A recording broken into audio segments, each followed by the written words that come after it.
Hello and welcome to the Channel 1 Newsroom, live from our studios at number 5 Owula Hanson Lane at Tesano. I am Inusafo. Coming up.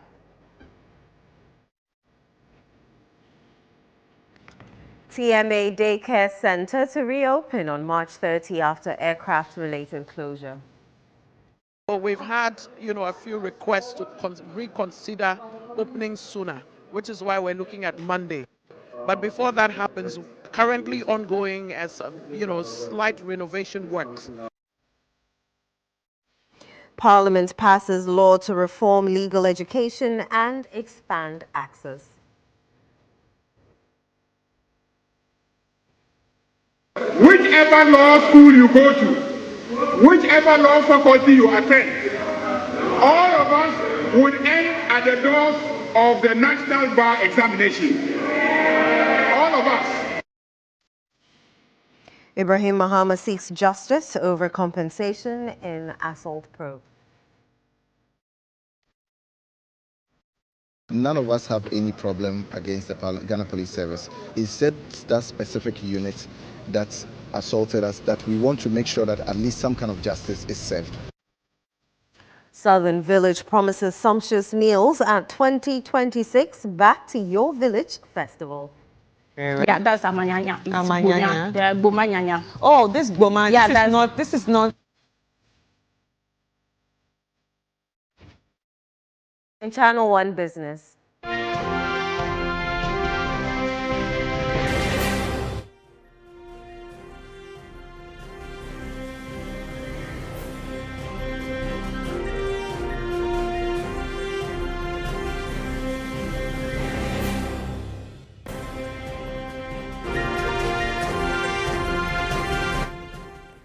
Finance Minister shows investors of Ghana's economic recovery.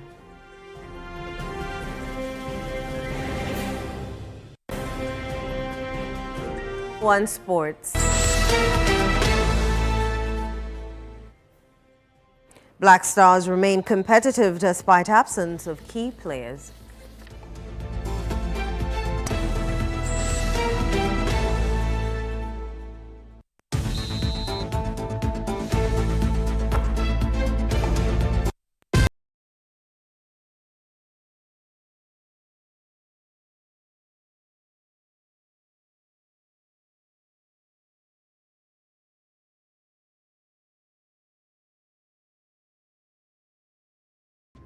Many thanks for joining us this hour. Let's settle for the details of our stories. The mayor of Tema has disclosed that the TMA Daycare Center is likely to reopen on Monday, March 30, following its closure after a microlight aircraft crashed on its premises. The incident, which claimed 2 lives on March 16, left teachers and pupils traumatized and led to the school's closure to allow for investigations and the removal of the wreckage. Channel 1 News' Manuel Ayama has more in the following report. What began as an ordinary day of learning quickly turned into a scene of shock and fear as the microlight aircraft crash left teachers and pupils traumatized.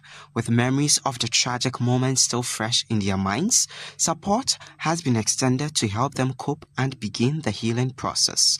Speaking to Channel 1 News, Tema Mayor E.B. Bright noted that teachers, pupils, residents, and other affected individuals have received psychological and psychosocial support from the Mental Health Authority. The night of the crash, I did instruct that the school be closed down temporarily. This was to allow investigations to conclude, properly. Also to allow us an initial period for psychosocial analysis and support. And we've gone through all of those points, and we've kicked into place a long-term social support measure for victims, survivors, onlookers, partakers, and the community and all stakeholders, including ourselves as an assembly. The teachers, the workers at that facility have been true parents, because the way that they kicked in to offer support and manage the situation was admirable. So parents have a lot of confidence in leaving their children with them. And so we've had, a few requests to reconsider opening sooner, which is why we're looking at Monday. According to her, for the meantime, pupils who are able and willing to continue their studies have been absorbed into other TMA facilities where they are receiving temporary academic support. A Site 10 facility, and then at the TMA number 1, which is right at my office. So there are these two facilities that are carrying anybody that can't wait till Monday to open, we're accommodating them, we're continuing with work, and so that's the situation in Tema. Meanwhile, the final funeral rites and burial for the two brothers, Captain Frank Amoini Donko and Elijah Ofori Donko, who died in the microlight aircraft crash, is scheduled for Saturday, March 28, 2026. The ceremony will take place at the forecourt of the State House in Accra. The two were sons of Elder Frank Kwabena Donko, founder and leader of the Hebron Prayer Camp in Insawem.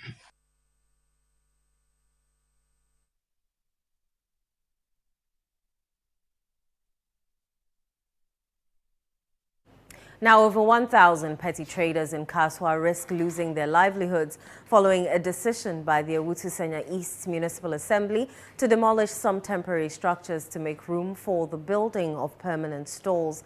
Leadership of the Kasoa Petty Traders Association have therefore petitioned the Ministry of Trade, Agribusiness and Industry, appealing for the ministry's intervention. Central Regional Correspondent Akwesiado has more in the following report. The temporary sheds currently occupied by the traders were constructed in 2019 through a public-private partnership agreement between the Owutu-Senya East Municipal Assembly and KATSEC, a private firm. The traders, according to the agreement, have 25 years left out of the initial 30-year period. However, the municipal chief executive for Owutu-Senya East, Seth Sabasewono Banini, is seeking to redevelop the area by building lockable stalls, even though the assembly previously allowed temporary structures because the area is reserved for future road expansion. The Kasoa Petty Traders Association says this decision will directly affect 800 traders who own spots in the temporary structures, as well as several hundreds of other traders.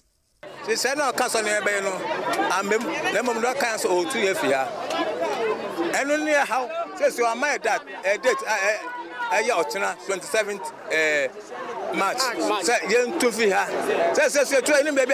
There's no way say yes is store now ember pavement so. And yes is to see pavement so and that's here saying that brand the big it will be and they have to say home 4 feet and the team. It's minimum almost 4 feet for the team. Almost 2 years to 4 almost 4 home store. The traders are anxious ahead of the scheduled demolition on Friday, March 27.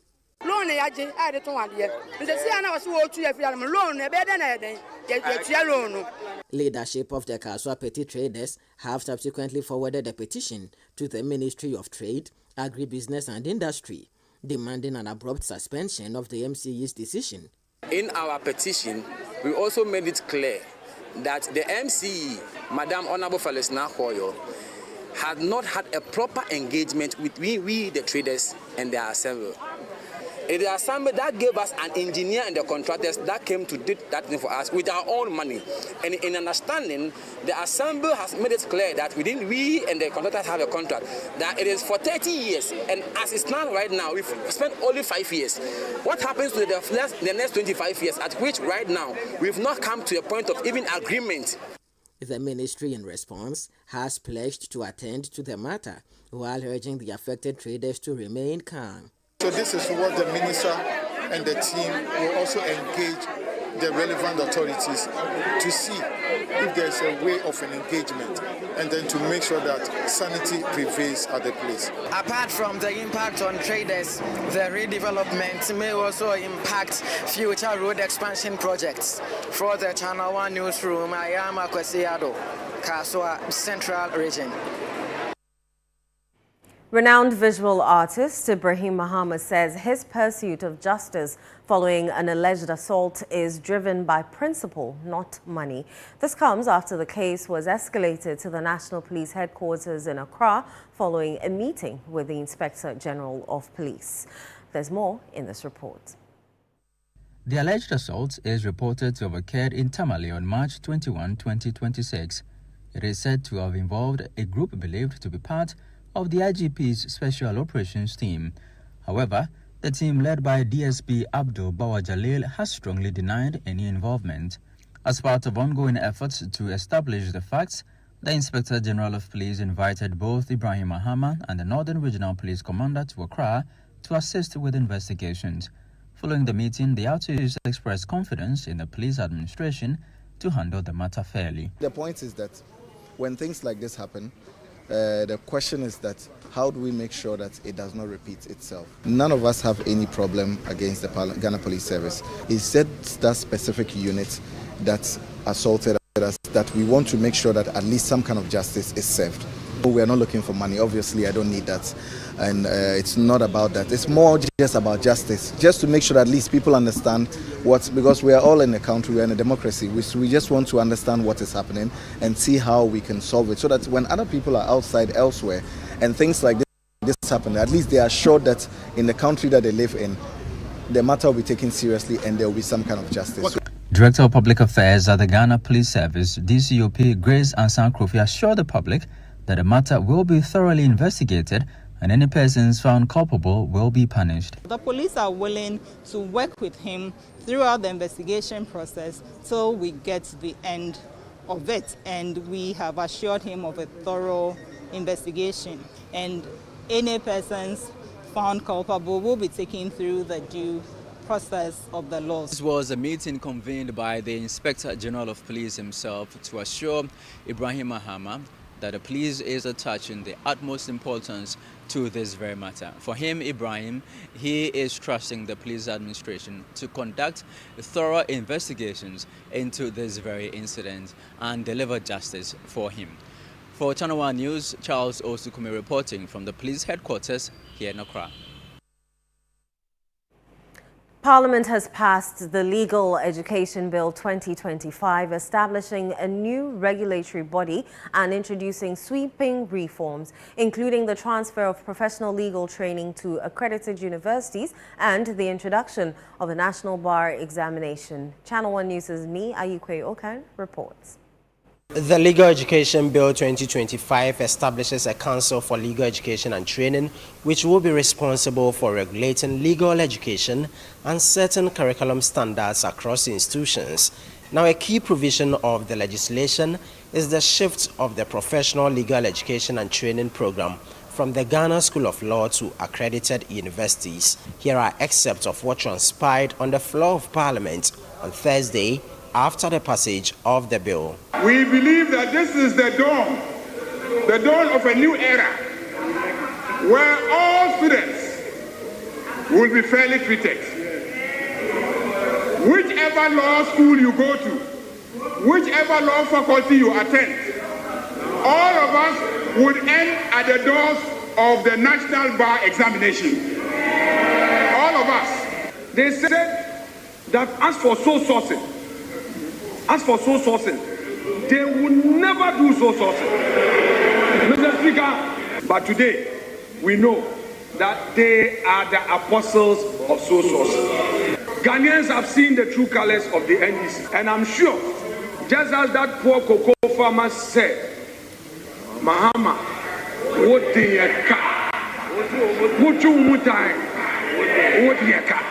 The minority members on the Lands and Natural Resources Committee addressed journalists calling on President Mahama to halt the use of his brother Ibrahim Mahama's private jet for international travels. The president's brother is not a stranger with no stakes in the state. He's a businessman with significant existing and prospective state contracts, currently bidding to acquire Ghana's most commercially significant gold mine.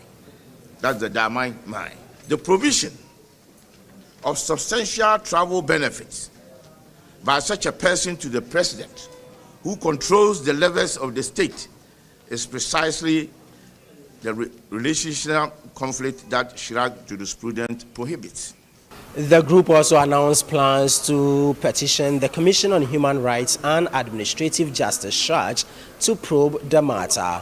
The minority is formally considering a joint petition with civil society organizations, professional bodies, and concerned citizens on both the private jet arrangements and the diamond mine process as two manifestations of the same constitutional breach. Well, the Minority Caucus says the process being deployed by the government to select an investor for the diamond mine is fraught with irregularities and constitutional breaches. Reporting for Channel 1 News from Parliament, Ni Ayukweyi Okain.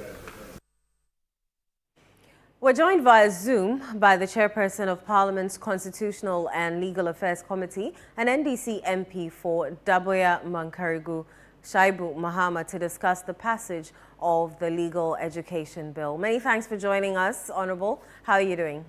Very well, thank you. How are you doing? I'm very well, thank you. So the bill appears to have enjoyed a broad consensus. How challenging was it to secure approval in what is considered a conservative field? First of all, let me say good evening to viewers and listeners. Today is a great day, a day that has changed the legal education landscape of Ghana. It was consensual, actually, because we had contribution from both sides of the House. We started this bill about some few weeks ago, and we got it done today.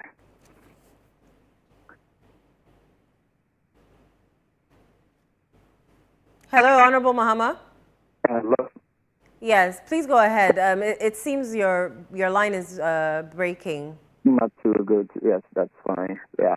So we got a bill done today, waiting the presidential assent, and so that's where we are today. So many see this bill as ending the monopoly of the Ghana School of Law and its entrance exams.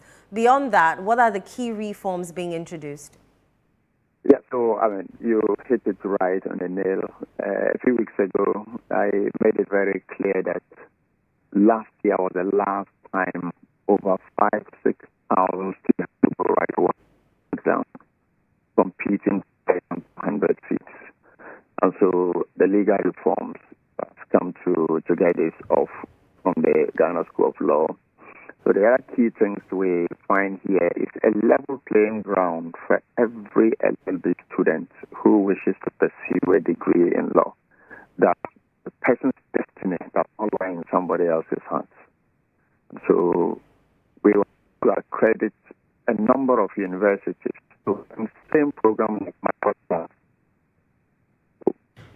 There with your degree, you come out with a qualifying certificate that enables you to sit what we call the National Bar Examination. And so once you pass that examination, you are called to the Bar of Ghana. And so the key reforms here are we decentralizing this whole thing. And so you will find a school in Kumasi, in Cape Coast, in Tamale, in Accra, running professional law program. Do we have a clarity on the criteria universities must meet to, offer professional legal training, and how many institutions are likely to qualify? Absolutely. So the bill envisages that there's a strict criteria. So in terms of material and also human resource. Remember, this is a professional. LLB will just deal with the theoretical bit of stuff. But if you come to the professional, you need personnel who have got the in-depth knowledge. So that is why at the law school itself, you find judges, you have experienced lawyers teaching practical courses. And so these are the requirements. And then also the physical infrastructure for the university in terms of classroom, but importantly in terms of library, both E and physical. And so these three basic things, you must meet that criteria to be able to satisfy the council. Honourable, one of the key concerns that has been raised is implementation. Now, should prospective students expect changes this year, in particular regarding entrance examinations? Absolutely. So there is no entrance examination this year. Right. Last year was the last time students will write any entrance examination to go into a professional law program. And so September, October this year, those schools will open First of all, to absorb the backlog of LLB graduates who have been queuing years upon years to write exam into Makola. And so the first priority would be to absorb those who are already in the system. Of course, if you graduate this year early enough to get your certificate before September admissions, then it means that you also qualify to join the September cohort. And so there will be admissions this year, this academic year. Some will start in September, some may start in October. So the priority is to, first of all, mop up the existing LLB students who are sitting home. So what happens?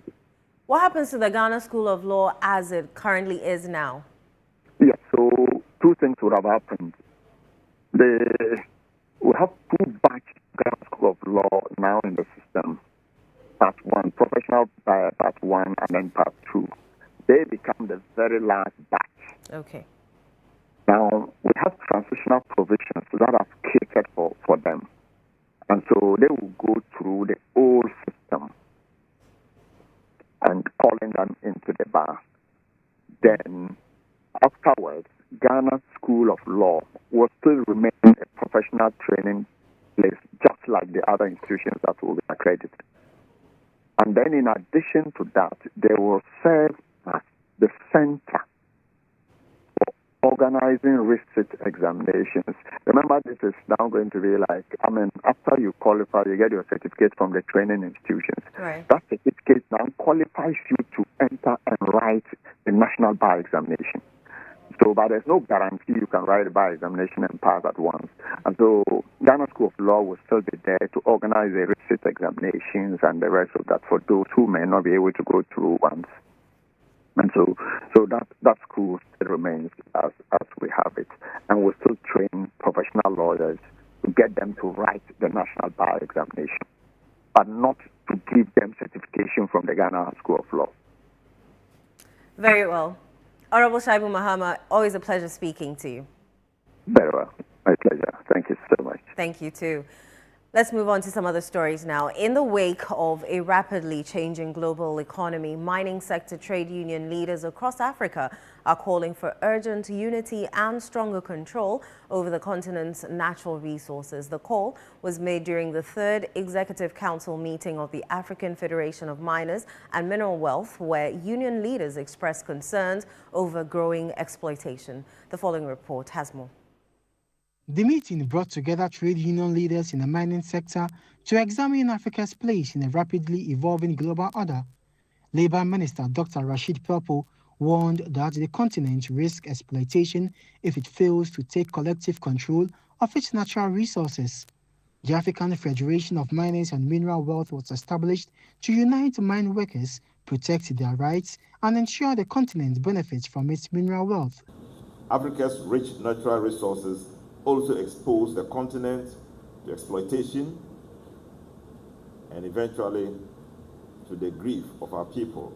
It is important to emphasize that our greatest asset in confronting these challenges is a united front, and I believe in that united effort. So we must strengthen solidarity amongst our nations, our people, and unions, ensuring that our collective voice is heard on the global stage on matters of critical continental importance. President of the Federation called for coordinated action to strengthen labor standards, safety, and fair wages. Meanwhile, the General Secretary of the Ghana Mine Workers' Union, Abdul Mumin Bana, stressed the need for value addition to ensure Africa fully benefits from its raw materials. The African mining vision essentially is to ensure that we industrialize Africa, leveraging on our mineral resources. And the only way we can do it is to ensure that, number one, we are united.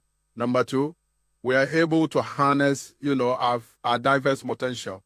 I mean, the minerals in Ghana, obviously, compared to the minerals in, let's say, Zambia, Tanzania. And so leveraging on our respective, potentials would, to a very large extent, ensure the industrialization of Africa. And once that happens, it inures the benefits of African people. And so the focus is to ensure that the mineral wealth of Africa benefits its people.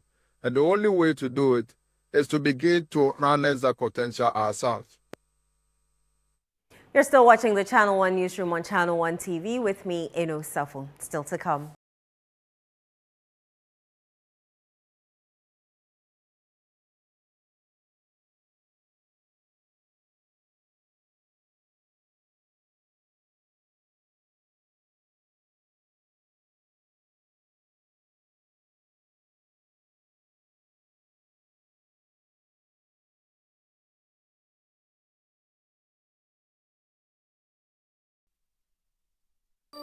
The best part of going home is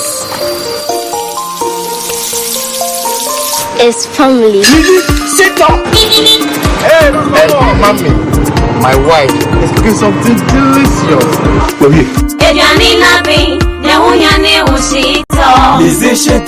Hot pepper sauce, spicy. Bona yete, Lizzie Shito. The Shito is Shito. Lizzie Shito, overfill. Lizzie Shito, please, can I take some to school tomorrow? Yes, my son, you can. Lizzie Shito, dear. Ebesu obiasu. Lizzie Shito hot pepper sauce. Yes, spicy and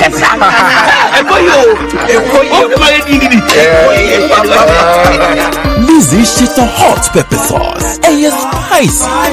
For bulk purchase, kindly contact 050-168-3344 or 050-155-0998. This advert is FDA approved. Welcome to the Health Quarters Ghana, where medical science meets everyday life. Join Dr. Gideon Assan and the irrepressible Clemento Suarez as they tackle health issues. My name is Dr. Gideon Assan. I have with me here my co-host, Clemento Suarez. I knew how it felt anytime I started to feel the pain. Whether it is hernia, breast cancer, cataracts, or infertility, the show brings together victims to share their real life stories and experts to debunk myths. If you wear cotton supporter, and they be a pampers and a benwa or bosom. So you see, instead of it being raw egg, I done it because you don't know. Make a date with us every Sunday at 4 p.m. on Channel 1 TV.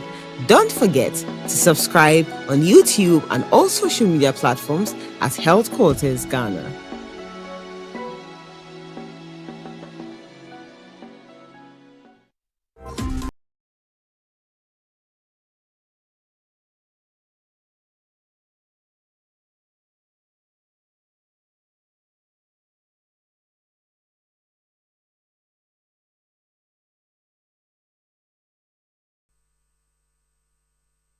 You're welcome back. Up next is Channel 1 Business with Netele Neti Ajahu.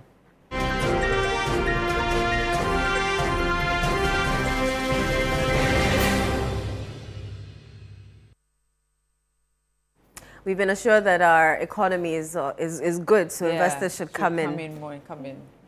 Give us the details, Netele. Let's get straight to our stories. And Finance Minister Dr. Kasoa has assured investors that Ghana's economy is firmly on a recovery path underpinned by improving macroeconomic fundamentals and disciplined fiscal management. Speaking at the Ministry of Finance's first investor town hall engagement since 2021, he highlighted significant progress made in stabilizing the economy and restoring confidence in the country's debt market.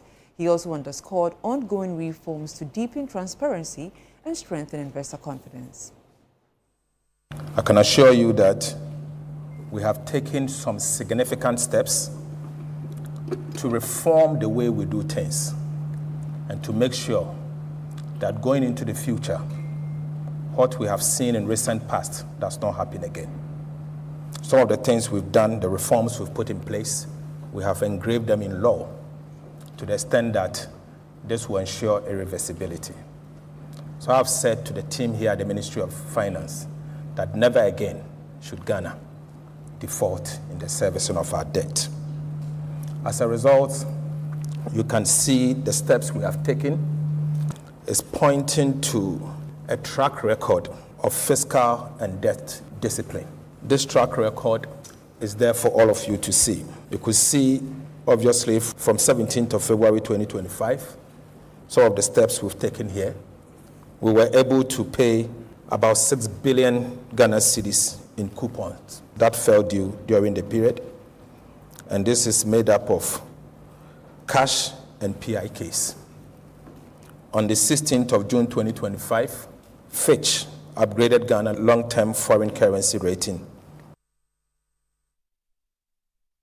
Country Managing Partner at KPMG, Andrew Osei-Akoto, has called on SMEs to restructure their operations to attract patient capital. Speaking at a panel on mobilizing long-term financing for MSME growth during the second day of the Gezema 10 International Conference in Accra, he emphasized that many SMEs continue to operate informally and need to adopt structured systems to enhance the investment appeal. There's more in the following reports by Daniel Sakiti. The second day of the Gezema 10 International Conference featured a series of panel discussions during which Andrew Osei-Akoto reiterated the need for SMEs to formalize operations and strengthen governance structures to attract long-term capital. Most of our SMEs, as we know, are quite informal. And for that matter, operating with, governance structures that are not matured to the extent that they are even able to produce credible reports and financial projections upon which those capitals can be matched. Okay, so it becomes very necessary for them to make sure that they tweak their operating models to incorporate some qualified personnel that bring credibility to their operating processes and structure their governance structures in such a way that there is credibility. Chief Executive Officer of GEPA, Francisco Jokwatin Atta, reaffirmed the authority's commitment to deepening collaboration with the Ghana Export-Import Bank to drive the government's accelerated export development agenda. GEPA and GESM play complementary roles and are united by the common goal of facilitating export trade and boosting export revenue for national development. The Ghana Export-Import Bank also signed 8 MOUs with firms across multiple sectors to support industrialization and boost exports. Chief Executive Officer of the Ghana Exim Bank, Sylvester Mensah, said the agreements are aimed at strengthening value chains. We are very pleased to begin this partnership. We know how competent RISE is, and we are aware of the experience they bring to the table. We know of their operations in the West African sub-region. In particular, we have seen them in Benin, we've seen them in Togo, and we know they are in a lot more African countries. We are hoping that with this memorandum of understanding, we can begin our partnership in a way that will make meaningful impact to the sector in Ghana. And the 24-hour Economy Secretariat has unveiled the New Fingo Digital Trade Finance Corridor, a new platform designed to enhance access to trade finance for Ghanaian SMEs across African and global markets. The initiative is expected to help bridge Ghana's trade financing gap, currently estimated at approximately $7 billion annually. Here is more. The Secretariat explained that the platform will offer a shared digital infrastructure for managing trade documentation, compliance information, and letters of credit. This is expected to simplify procedures, reduce processing time, and improve overall efficiency in trade transactions. The Secretariat also indicated that the initiative is part of a broader collaboration between the United Kingdom and Ghana aimed at narrowing the trade finance gap and strengthening Ghana's role in global trade. Abdul Nassar Ali Dusuglo, the Chief Program Officer of the Secretariat, spoke after the launch held at the Bank of Ghana. The idea of New Fingo is to create a platform or a protocol that allows small and medium businesses to also be able to participate effectively in international trade. Trade is one of the most important parts of this 24-hour economy program. The 24-hour economy program is focused on transforming the Ghanaian economy. Part of that transformation is increasing exports so that we can earn the foreign exchange that we need to fund our growth. His Majesty's Deputy Trade Commissioner for Africa, Ben Ainsley, also noted that the the UK government remains committed to ensuring that such innovations translate into tangible commercial benefits across Africa. Neofingo aligns with the UK's broader commitment to supporting African nations in strengthening regional supply chains and expanding access to trade finance and driving African-led digital transformation. Let's now bring you an update on crude oil prices and how the currency is performing on the interbank market.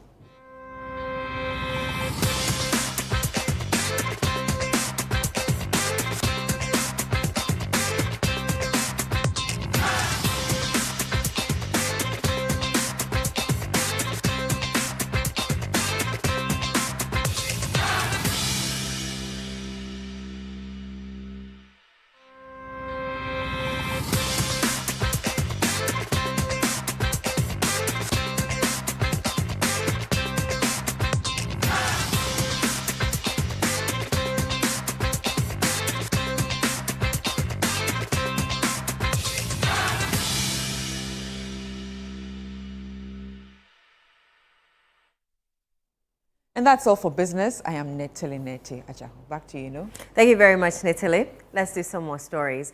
The Ministry of Labour, Jobs and Employment has announced plans to intensify efforts to curb child involvement in illegal mining, also known as galamsey. This was made known at the launch of a $2.3 million partnership between the government of Ghana, the Japanese government and UNICEF aimed at eliminating child labour. The ministry is also calling for stronger law enforcement to protect children's rights. Channel One News' Fauzu Masaudu reports. The rising involvement of children in illegal mining and fishing activities has renewed concerns about child protection in Ghana. Currently, about 1.1 million children are engaged in child labor across the country. In response, a $2.3 million public-private partnership has been launched to address the issue. The size of the budget will be $2,300,000. We have a Japanese NGO which is called ACE. That organization is playing the pivotal role to organize all the part, and then coordinate all the activities, which include capacity building and providing some equipment and some organizing some meetings based on the free zone activity. The Ministry of Labour, Jobs and Employment, in effect, announced plans to intensify efforts to crack down on what it describes as a troubling trend. Illegal mining areas is one of the priority sectors where our ministry, as part of eliminating child labor in the national plan of action, we intend to target. And so there are lots of projects and interventions underway to tackle the issue of children engaged in illegal mining and other activities. And so I think that a lot of interventions are underway, like I said, but it is just about perceptions and behaviors of people. UNICEF Ghana is also advocating changes in socio-cultural practices that contribute to child labor, while calling for stronger enforcement of existing laws. You and I, we agree that an educated farmer is a better farmer for the country, for themselves, and for the future of the environment. An educated fisherman is a better fisherman too, right? So by putting our children in education and allowing them to get educated, that we are going not only to preserve the nature of the profession that the family has, but we will make it relevant for the era in which we are living. The detrimental effects of child labor on the future of the economies of developing countries like Ghana is grave, and for stakeholders, this partnership will contribute significantly in tackling what has become the biggest threat to children's rights. Reporting for Channel One News, Fauzu Masaudu, Accra. The Minister for Roads and Highways, Governor Kwame Agboja, has stressed that the government will ensure transparency in the awarding of road contracts in the country. He stated that the ministry follows laid-down procedures in awarding contracts, whether through sole sourcing or competitive bidding. Channel One News' Philip Nilate reports. Governor Kwame Agboja disclosed on March 24 on the floor of Parliament that only 44% of major contracts under the government's Big Push infrastructure program were awarded through sole sourcing. He further assured that the government will maintain transparency in the awarding of road contracts. Mr. Agboja emphasized that all contractors will be required to deliver quality roads.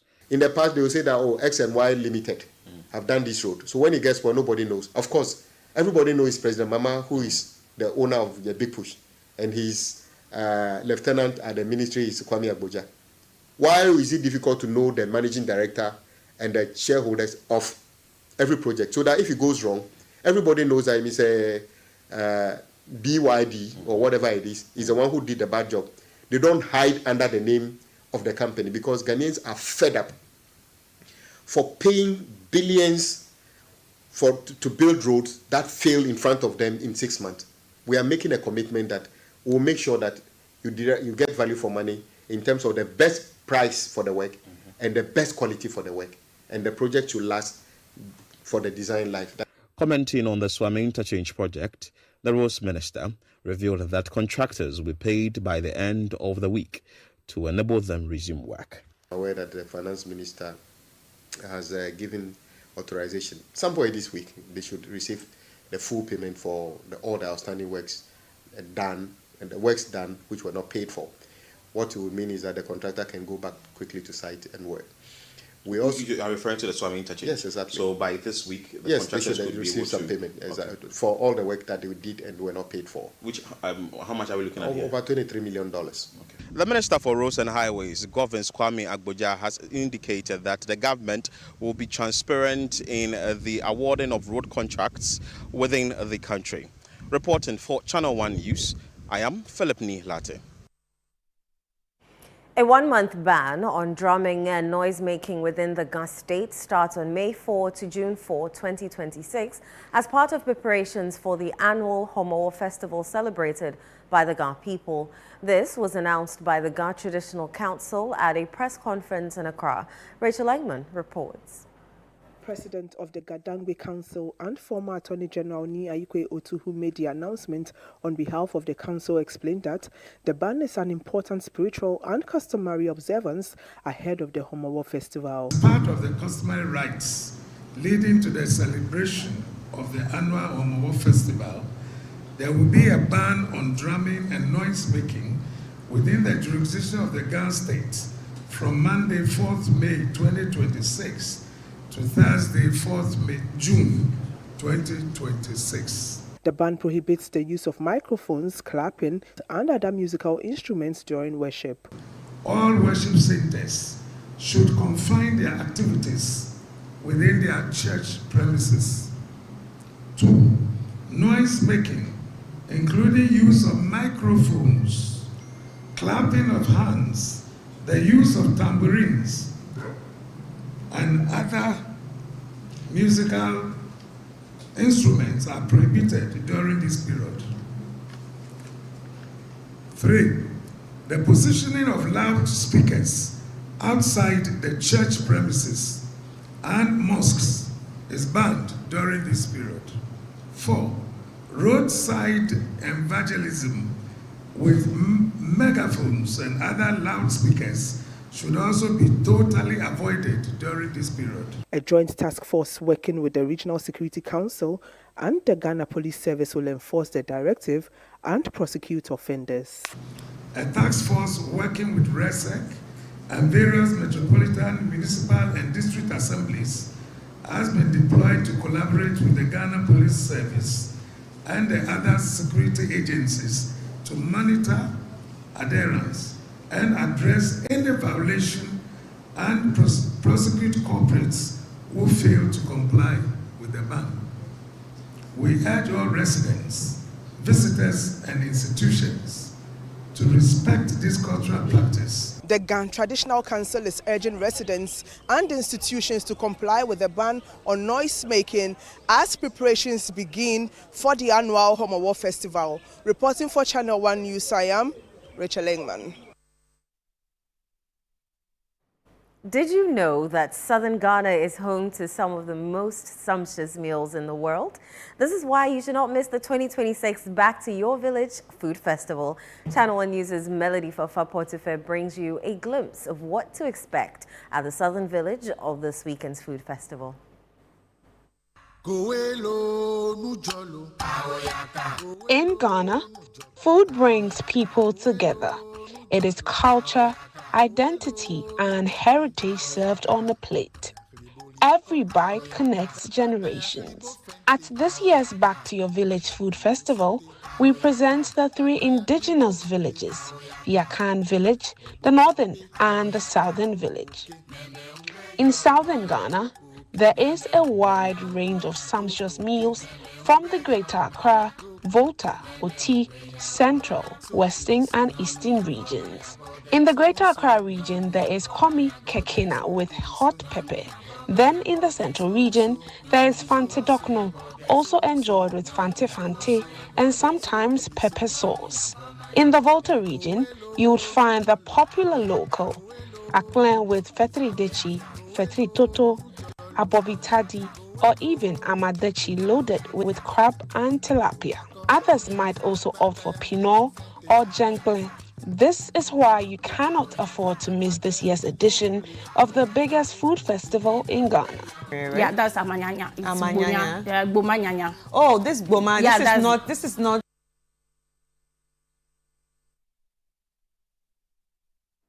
We definitely hope to see you there, but this is still the Channel 1 Newsroom on Channel 1 TV, still to come.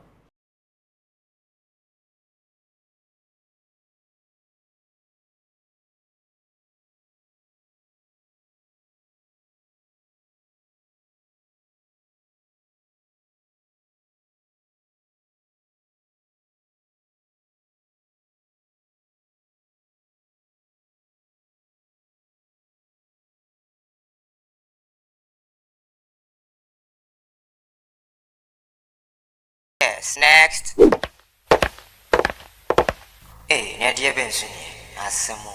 Me didn't tum. Mr. Friendly Calico, just call me cockroach. Now, Mr. Friendly once now. Hey, is that you? Improve car. Yeah, dear. Captain Mosquito, double the action.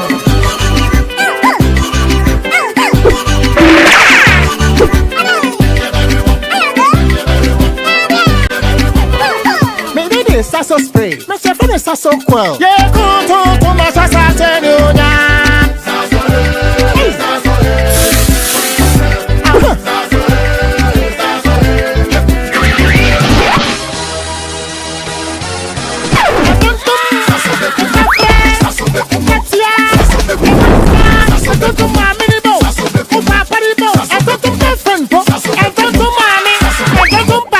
Sasso, come tum preko.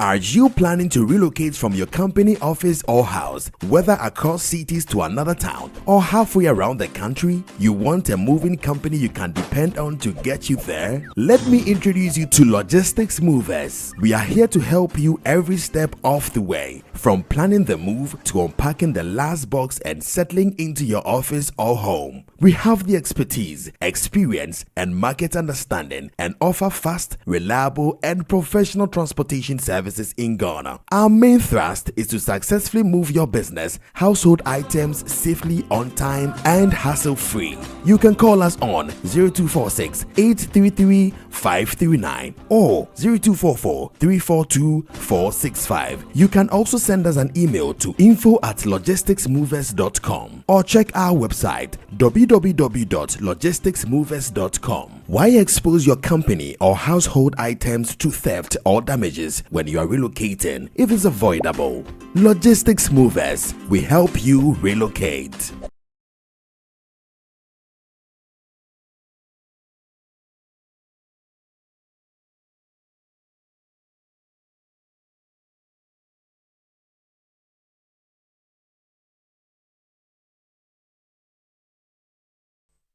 You're welcome back. Up next is Channel 1 Sports with Bernard Abekwatri.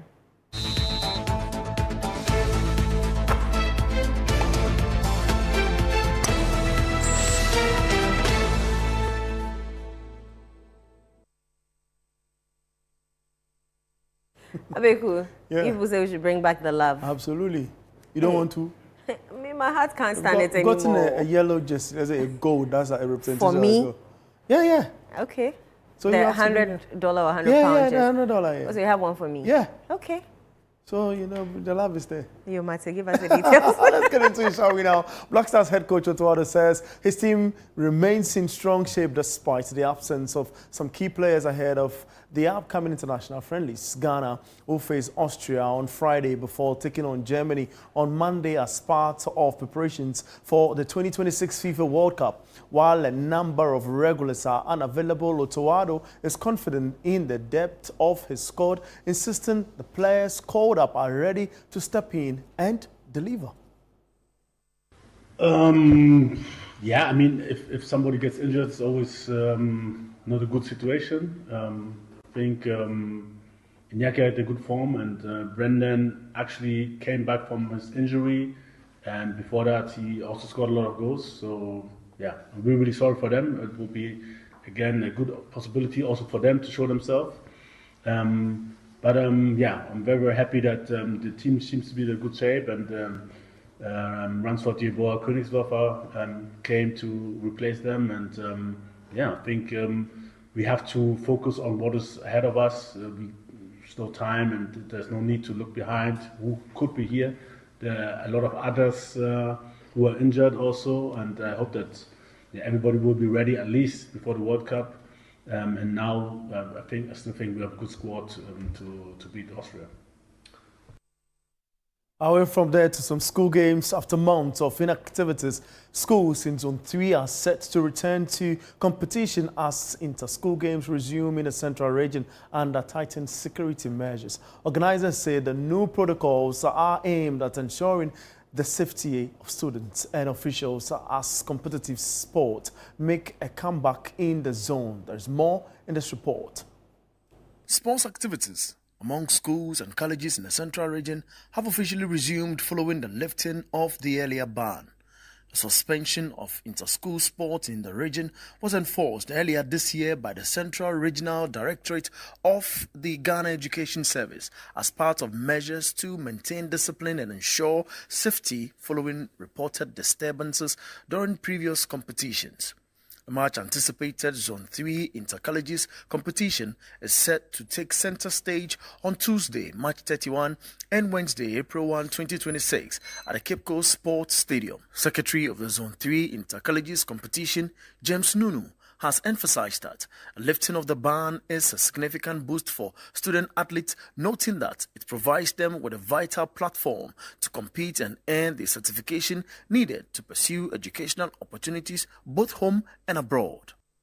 Some of them need this certificate or medals to gain scholarship into the various universities in and outside Ghana.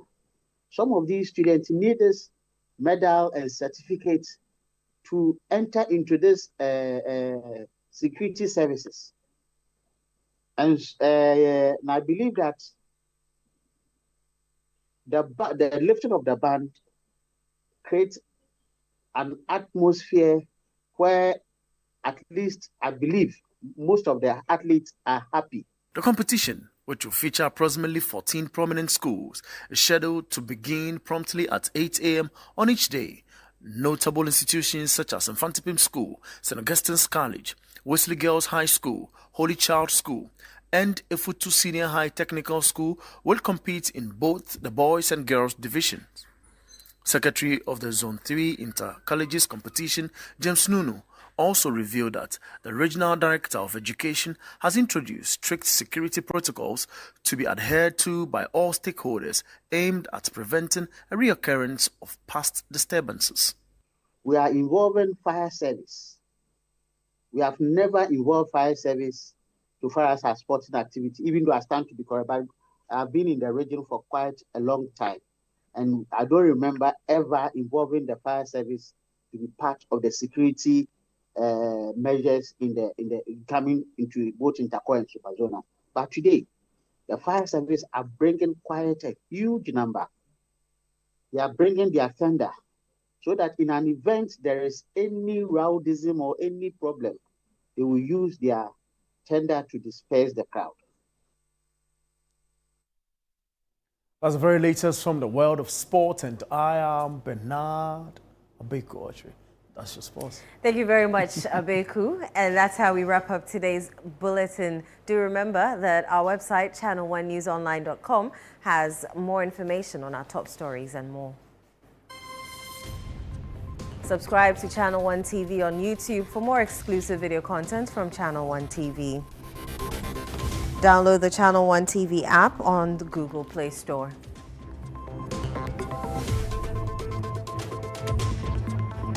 I am Inu Safu. Many thanks for watching.